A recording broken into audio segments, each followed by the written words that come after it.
Vamos a hablar de la Argentina sometida a la reforma laboral de este Congreso. Ni el proceso militar, yo creo, ayer que se conmemoraba justamente el 24, ni el proceso militar, ni Videla y compañía y Martínez de Oz y compañía se animaron a tanto. Doctora Daniela Gómez Carelli, ¿cómo le va? ¿Cómo anda? Hola, ¿cómo estás, Tito? Muy bien. Pero muy bien. Escuché parte de tu exposición, después ya no pude seguirla en la Facultad de Derecho, así que por eso queremos que nos comentes un poco cómo es esto de legalmente, cómo hay que mirar la reforma laboral. Y ¿sabes lo que a mí más me interesa? Y vos que sos una muy buena docente, hacerle saber a la gente, especialmente a los trabajadores, todos los derechos que ya se perdieron, que se van a ir dando cuenta de a poco a medida que le toquen algunas circunstancias o coyunturas donde se apliquen las nuevas normas, para que no me digan después ¿y por qué no me avisaste? Sí. Bueno, Tito, yo trato de no ser tan apocalíptica. Trato de no ser tan apocalíptica en el sentido de que no se han perdido todavía, aunque legalmente sí. Sí, lo que dice la ley. Según lo que dice la ley, sí. Pero bueno, todavía nos queda la instancia judicial.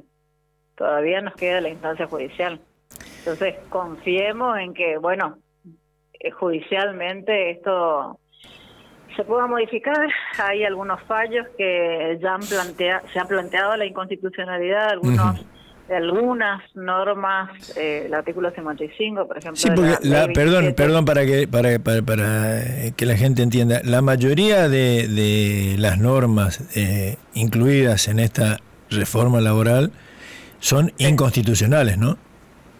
Eso, a mi entender, no es inconstitucional hasta que un juez no lo decida.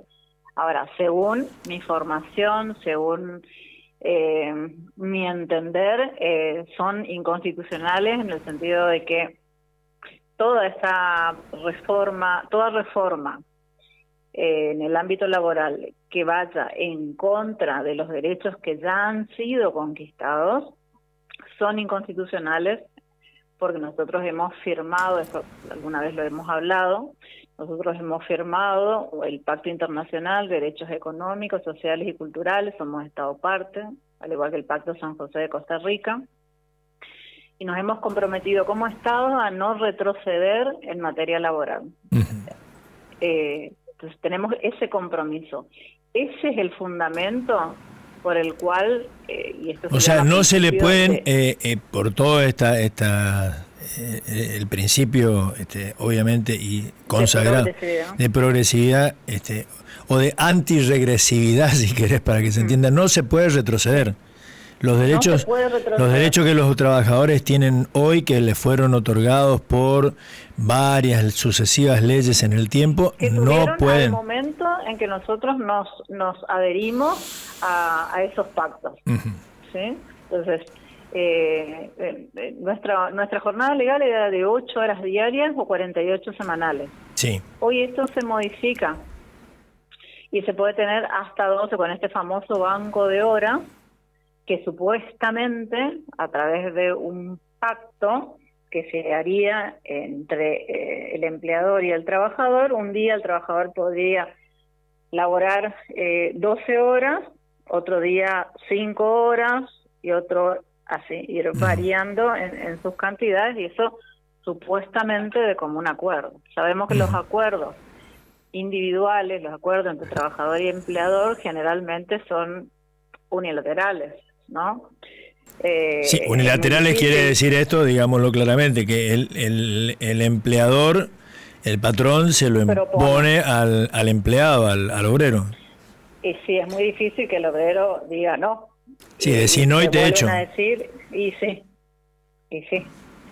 Entonces, lo mismo pasa con el tema de las vacaciones. El tema de las vacaciones también está como supeditado. O sea, hoy para que lo entienda cualquier empleado de comercio, cualquier empleado de cualquier ramo que nos esté escuchando, el patrón le puede decir, che, mira, mañana venía a trabajar 4 horas nomás a la mañana, pero el viernes tenés que trabajar 8, 12, 10, 20. No, 20 no. 20 no, bueno, estoy exagerando, sí. No, pero sí hay un límite. El límite son las 12 12, horas. más de 12 no. horas. Son 12 horas de descanso entre jornada y jornada. Eso sí mantuvieron de la ley de Irigoyen allá. Sí, La ley de imagínate los jornada. años que tiene. Y sí, pero estaba bien.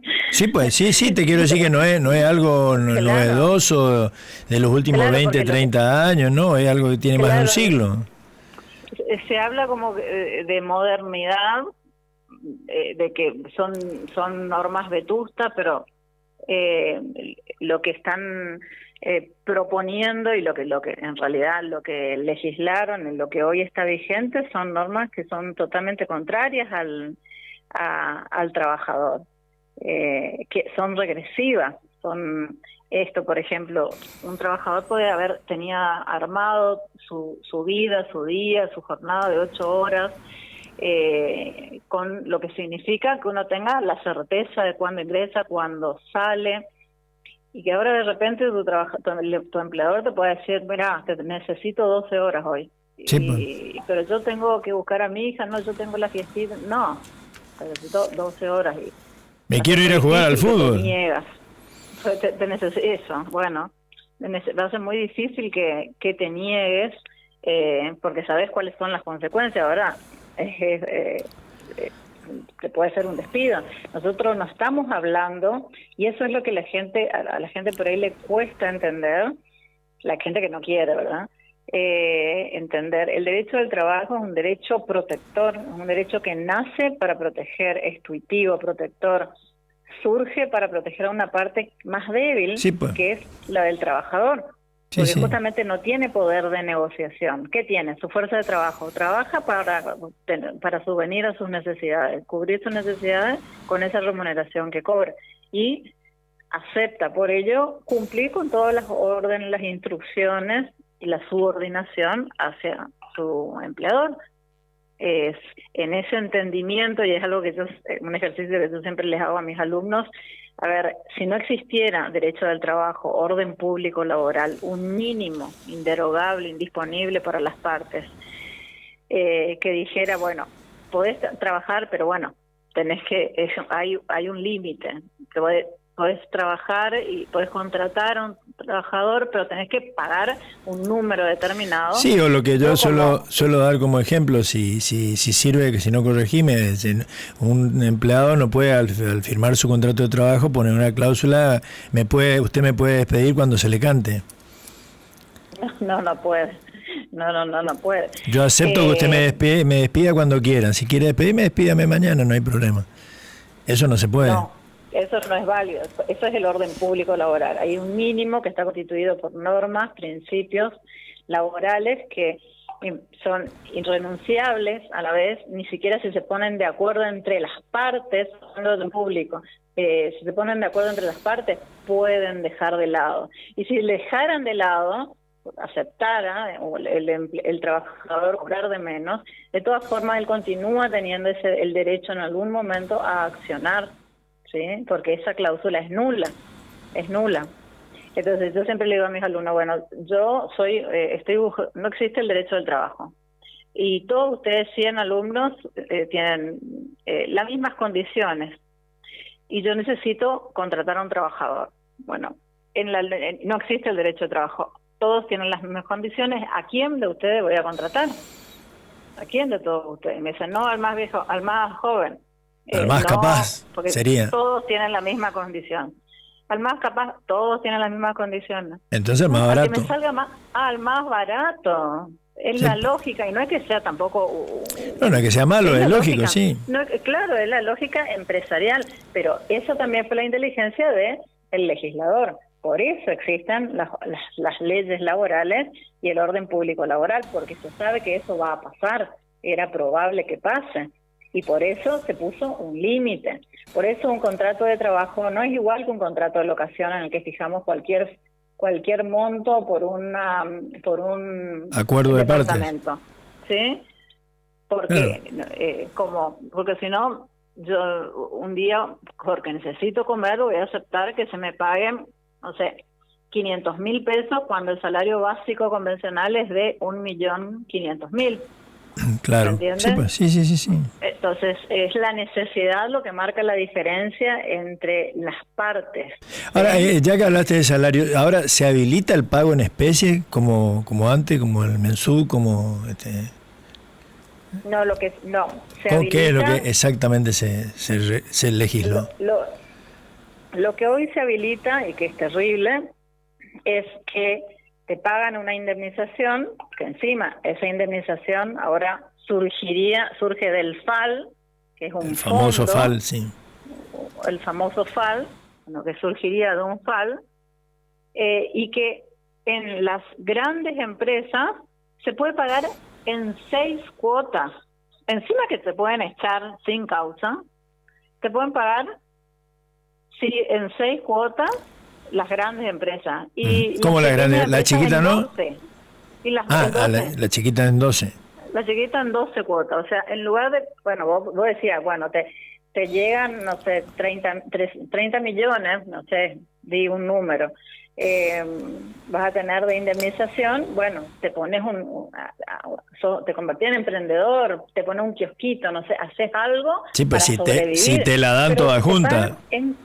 Pues te pagan en cuota, 12 cuotas. Bueno, eso está hoy cuestionado y hay un fallo en contra del pago en cuotas. Ya hay fallo. Sí, ya. Ya se pronunció la justicia en este aspecto, justamente. Sí, en el pago en cuotas, sí. Sí. Esta es la primera, esta es el primer fallo ya contra esta ley, ¿o ya hay varios? Hay uno contra el artículo 55 que eran las tasas, los intereses, y otra contra este otro que es el modo de pago de las indemnizaciones, que es una locura. No se puede pensar que te van a pagar que en 12 cuotas. Es totalmente absurdo. No. Bueno, era una. Encima, más aún habiéndose creado el fondo que es además para la especulación financiera, y además que por un lado, vacían los fondos del ANSES. O sea, la plata que yo, patrón, tenía que poner para pagar la jubilación futura de mis empleados, no, la pongo en una cuentita, en una especie de caja de ahorro, por las dudas, si te quiero echar, bueno, de ahí saco la guita para pagarte la indemnización. Exacto.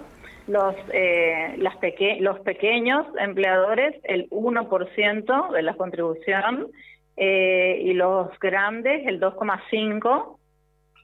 Y eso, por supuesto, eso para formar una sola cuenta que la van a manejar los privados. La van a manejar los privados, ni siquiera el Estado. Sí, no se sabe ni quién, digamos. Sí, la Comisión de Valores es la que va a controlar. A controlar y... Esto es medio como volver por lo menos a la filosofía de las famosas AFJP. Sí, algo así. Puede ser, es algo así. Sí, es algo así. Y es muy preocupante eso que vos señalabas, que estos montos que parecen, vos decís 1%, 2,5%, parecen poco, son millones de millones de obreros de toda la República Argentina.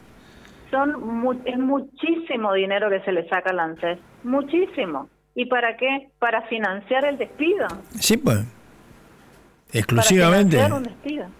Pero además, yo te estoy sacando a vos, porque esa plata se supone que vos aportás a tu jubilación para formar un fondo, y el patrón aporta también a ese fondo. Ahora el patrón va a dejar de aportar a ese fondo, con lo cual, en lugar de aportar para tu jubilación, aporta para despedirte cuando quiera. No, para despedirte cuando quiera, peor. Sin tener un shock financiero en la empresa. Es un daño al sistema de seguridad social terrible. O sea, que yo creo que de acá a 6 meses lo vamos a ver en los números, y vamos a ver en la imposibilidad tal vez de pagar las jubilaciones. Ahora, porque va a haber un impacto en las cajas de la ANSES. Pero es mucho. Es mucho, ¿y eso se va a notar en lo inmediato? Se va, y de acá a 6 meses se va a notar. Antes se hablaba de un 3%. Bueno, se bajó a un 1% en los pequeños empleadores y 2,5% en los grandes. ¿Cuántos millones de dólares? Yo había leído algo así como 4.600 millones de dólares anuales, 3.000 y pico, 4.000 y pico de millones de dólares anuales por el mecanismo seguro. Pierde el ANSES. Es una cosa de loco. Sí, seguro. Es una cosa de loco, sí, es muchísimo. Sin sentido, totalmente, sin sentido. Ahora, y de eso, Sí, decías. En materia individual, eso, bueno, después el tema de las vacaciones, que también las vacaciones ahora se bajan se pueden fraccionar a 7 días, antes eran 14 días como mínimo, ahora a 7, y bueno, supuestamente por acuerdo con el empleador, otra vez este acuerdo que no va a ser, en la mayoría de los casos no va a ser tal. Sí, pues va a ser tomate así o no te tomas. Y después en derechos colectivos, mira, yo estamos terminando ya un libro con el doctor Vallejo Trezán. Uh-huh. Y es una cosa que dijimos, bueno, vamos a empezar. No se termina nunca, no, es tan largo, se derogan tantas leyes, claro, es que la gente embarcadiza, no hay más. Eso es lo que a mí me aterra, que no nos damos cuenta, y creo que el público tampoco, y creo que muchos legisladores irresponsables, o por lo menos para no entrar en crisis, si es que tienen algo de conciencia algunos, no leyeron, ¿verdad? Y nadie se tomó el trabajo de leer de entrada todos los proyectos y todos los artículos, como vos estás diciendo, que son uno, otro, y en cada uno hay un golpe al derecho laboral. Pero sí, ¿no? Hay derecho individual, derecho colectivo, las negociaciones colectivas. Mira, se deroga totalmente el Estatuto del Periodista Profesional, el Estatuto del Empleado Administrativo de las Empresas Periodistas, el Estatuto del Viajante de Comercio, el Estatuto del Peluquero, el Estatuto de Choferes Particulares, régimen de teletrabajo. Era la novedad, era una ley bastante buena que tenía derecho a desconexión. ¿Te acordás con todo el tema de la pandemia? Bueno, se derogó. Estatuto de Operadores de Radiotelegráfico, licencia para ciudadanos de países limítrofes, bueno. Para la actividad comercial de supermercados, fondo de garantía de créditos laborales, esas se derogan totalmente.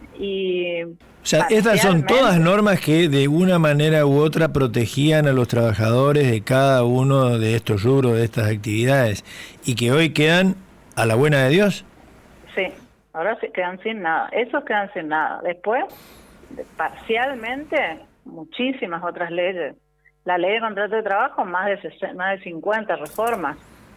Reformas en el sentido que, por ejemplo, algo como muy básico que nosotros enseñamos y con lo cual se juzga, son fundamentos de la sentencia, que son, por ejemplo, el principio protectorio. Nosotros tenemos un principio protectorio y que surge el 14 bis, por supuesto, con reglas, por ejemplo, el indubio pro operario. Era ante la duda, el juez, en la interpretación de la ley, tenía que interpretarla a favor del trabajador.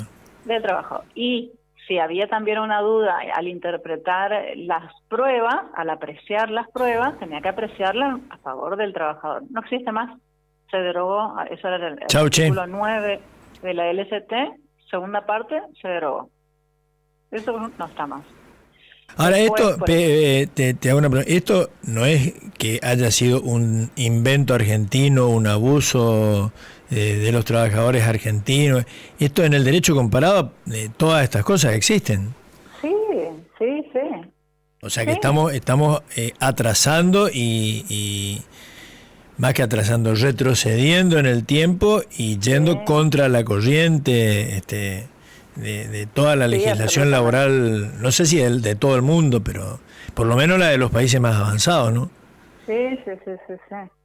Lo mismo pasaba con las cuestiones abusivas el empleador, por supuesto, tiene muchas facultades de organizar, de dirigir, de controlar, Sí, pues sí. de cambiar, de aplicar sanciones, y lo que se llama ius variandi, modificar, variar algunas condiciones de la modalidad del trabajo. Sí, cosas que son lógicas. A ver, pensemos, cambia la sede de la empresa, cambia el comercio, en lugar de estar en este barrio, está otro barrio, y bueno, en una de esas al trabajador no le conviene porque esta sede le quedaba cerca y para ir a la otra tiene que tomar colectivo. Pero eso no podés impedirlo. Claro, pero no es abusivo. Ahora, si yo te digo, ¿sabe qué, Tito? Desde la semana que viene vos te vas con la misma remuneración, pero vas a ir a prestar tareas de resistencia. Claro, bueno, sí, ahí ya... A la sucursal Resistencia. A la sucursal Resistencia. Ahí ya es otra cambia, cosa. Es otra cosa. Te cambia tu economía, te cambia la relación, tus vínculos, tus actividades, los riesgos de cruzar. Entonces, eso se llamaba ejercicio abusivo del ius variandi. Ahora, ¿qué te dice? Ante un ejercicio abusivo del ius variandi, puedes considerarte despedido. Y vas por la indemnización. Antes vos podías considerarte despedido y ir por la indemnización, pero también tenías una acción rápida una acción que hacia el juez, y el juez podía decidir que no exista esa modificación. Claro. Podía hacer volver a la situación, ordenarle, obligar a la patronal a volver a la situación anterior. Exactamente. Ante un ejercicio abusivo del ius variandi, era el juez el que podía modificar esa situación y que quedaba como si nada hubiese pasado. O sea, ahora no existe más. Eso tampoco existe. Entonces, pero mira, se derogan y se modifican parcialmente la ley 27802, la de trabajo agrario, algunas cuestiones. A esto no se animó. Ayer se conmemoró justamente el 24, ni el gobierno militar se animó a esto, ¿no? Teniendo la suma del poder público, el ejercicio del poder legislativo, que pudieron haber hecho todas estas reformas u otras peores, y no lo hicieron tan así. No.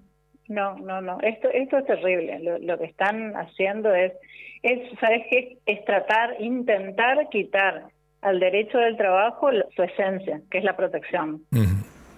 Y que quede como un derecho contractual, civil o comercial, un contrato entre iguales. Es eso lo que se pretende. Eso va de la mano también, y explícame, del desmantelamiento de la justicia laboral, o el intento por lo menos. ¿Cómo es eso? Claro, bueno, hay toda una acción ahí, pero es el traspaso que se hace a nivel nacional. A nivel nacional que pase a Cava, que hay también acciones planteadas, pero que todavía no están resueltos. Y ahí hay un porcentaje importante de la litigiosidad laboral de todo el país, ¿no? En esa cantidad de juicios, ¿o no? Sí, hay una cantidad importante, pero además implica cambios de remuneraciones para los jueces también, no son las mismas. Y en el derecho colectivo, que ahora justamente con el tema estuvimos conversando un poco, el tema del derecho colectivo, se tocó el artículo 24 de la 25877. ¿Qué es eso? Esa ley es la que establece la huelga en los servicios esenciales. Entonces vos decías, había una huelga, es un derecho constitucional, un derecho está previsto, artículo 14 bis, que ha garantizado a los gremios.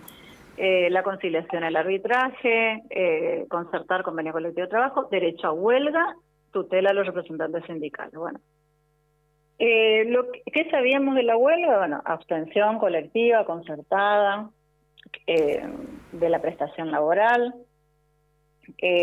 Hoy por hoy había, por supuesto, una huelga en los servicios esenciales, que era ese artículo 24 de la 25877, que establecía, bueno, enumeraba algunos servicios que no podían dejar de tener... Sí, pues, que eran dejar de tener actividad. Por ejemplo, la policía. Servicios, no nombraba a la policía, No servicios, nombraba. ellos no pueden hacer, Sí, ellos no pues. pueden hacer.